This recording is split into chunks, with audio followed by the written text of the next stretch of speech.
বন্ধুরা, গল্পটি ভালো লেগে থাকলে অবশ্যই আমাদেরকে লাইক, কমেন্ট ও সাবস্ক্রাইব করে জানাবে এবং পাশে থাকা বেল আইকনটি বাজাতে ভুলবে না। খুব তাড়াতাড়ি তোমাদের সামনে নতুন নতুন গল্প নিয়ে হাজির হব। সখীপুর গ্রামে এক বুড়ি বাস করত, আর সেই বুড়ির প্রিয় খাবার ছিল মাছ। সবসময় তার মন চাইতো ভাত থাকবে অল্প, আর থালার চারিপাশে বিভিন্ন ধরনের মাছ থাকবে। মাছের গন্ধ শুকলেই বুড়ির যেন পেট ভরে যায়। আর তাই তো বুড়ি ছিপ বেয়ে বেয়ে নদী থেকে অনেক বড় বড় মাছ ধরে আনে। তারপর সেগুলো বাড়িতে এনে টাটকা টাটকা রান্না করে তারপর সে খেতে বসে। এই তো সবে মাত্র 2 দিন হলো বুড়িটা অনেক অসুস্থ, যার কারণে নদীতেও আর যেতে পারছে না, আর ছিপ বেয়ে মাছও ধরতে পারছে না, আর যার কারণে মাছও খেতে পারছে না। আর মাছ না খেতে পেয়ে বুড়ি যেন আরো শুকিয়ে গেছে। বুড়ির পেট থেকে যেন কথা বারই হচ্ছে না। কতদিন মাছ খাই না, মাছ না খেতে পেয়ে যেন রোগা সোগা হয়ে গেছি। কথা যেন পেট থেকে বেরই হচ্ছে না।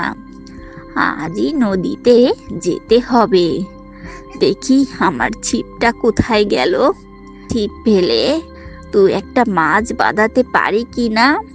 মাছ না হলে তো আমার আবার পেট ভরে না, আর মাছ না খেলেই বা গায়ে শক্তি আসবে কোথা থেকে। তাই তো শরীরে মাছের প্রয়োজনীয়তা খুব প্রয়োজন। যেমন বলা তেমনই কাজ। বুড়ি তখন ছিপ নিয়ে নদীর দিকে যেতে লাগলো।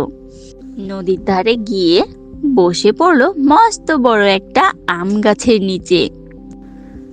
আম গাছের তলায় বসে বসে বুড়ি তখন ছিপ বাইতে লাগলো। বুড়ি তখন অতিষ্ঠ হয়ে উঠতে লাগলো।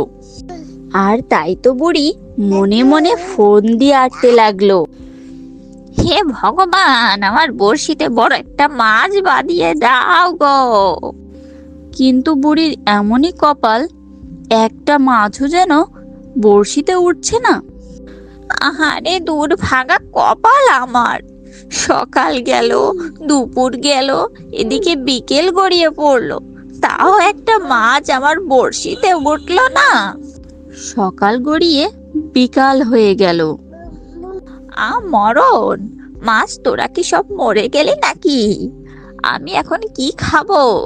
একটা মাছও যে বড়শিতে উঠছে না। বুড়ি মনে মনে ভাবতে লাগলো, হঠাৎ করে বড়শিটা কেন নড়ে উঠলো?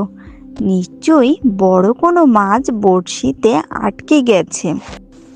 এরপর বুড়ির যে কি কপাল হলো, হঠাৎ করেই বড়শিটা কেমন যেন নড়ে উঠল।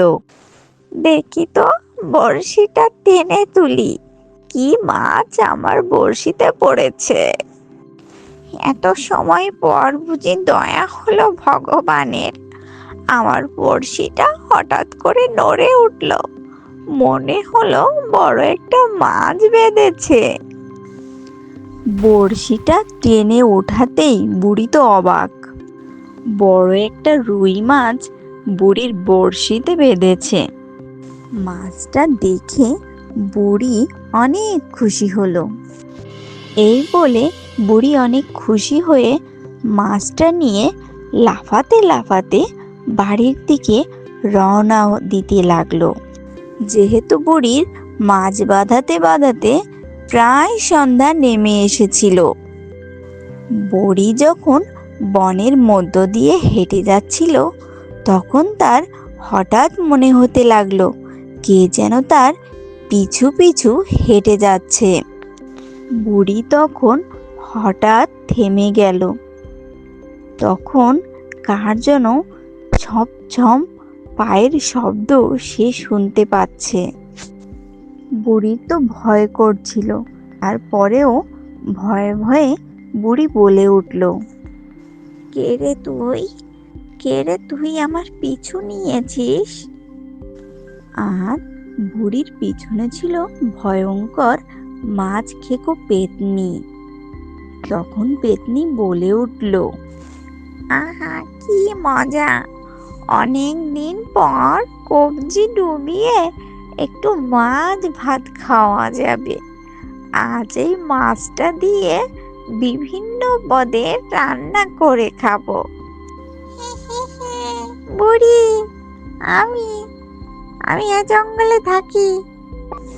আমার এই জঙ্গল দিয়ে তুই মাছ নিয়ে যাচ্ছিস, আর আমি যে মাছ খুব ভালোবাসি।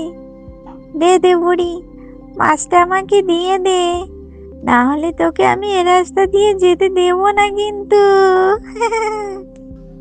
আমলো যা, কি কষ্ট করে আমি মাছটা বাঁধিয়েছি, আর তোকে আমি মাছ দেব? সেগুড়ে বাল কি! হ্যাঁ, এত ধৈর্য হারা হচ্ছিস কেন? তোকে তো মাছটা দেব বলেই আমি সকাল থেকে কষ্ট করে মাছটা বাঁধিয়েছি।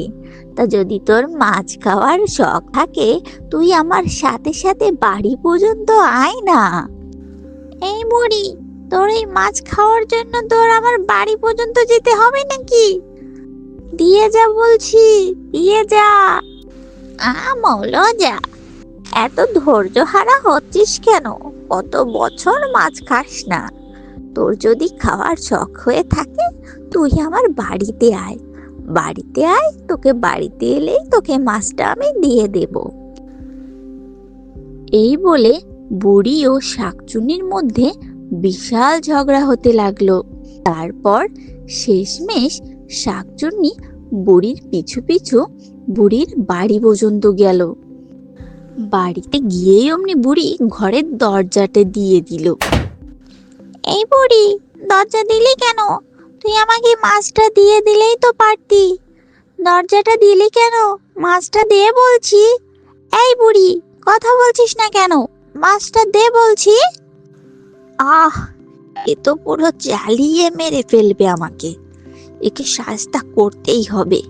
কি কষ্ট করে মাছটা আমি বাঁধিয়ে আনলাম। কতদিন মাছ খাই না। মাছ না খেতে খেতে গতরটাও কেমন যেন শুকিয়ে গেছে। আর এদিকে শালা শাকচুন্নিটা আমাকে জ্বালাতন করছে। দাঁড়া, ওর ব্যবস্থা আগে আমি করে নি, তারপর আমি মাছ রান্না করে খাবো। এই বুড়ি, দরজা খুলছিস না কেন? দরজা খোল, দরজা খোল বলছি। আমাকে মাছ না দিয়ে একা একা রান্না করে খাবি ভেবেছিস? আমি খেতে দেব না বলছি তোকে। এই বুড়ি, দরজা খোল, আমাকে মাছটা দিয়ে দে। হ্যাঁ, তুই মাছ খাবি বলছিস না? তোকে তো মাছ আমি খেতেই দেব। তা মাছ যখন খাবি, তাহলে এই পিছনের বারান্দায় দেখ একটা ফাঁকা আছে, এখান থেকে হাত বাড়িয়ে দে, আমি মাছটা তোকে দিয়ে দিচ্ছি। বুড়ির তো অনেক বুদ্ধি, তাইও বুদ্ধি করে আগে থেকে উনুনের ভিতর খুন্তিটা গরম করতে দিয়েছিল।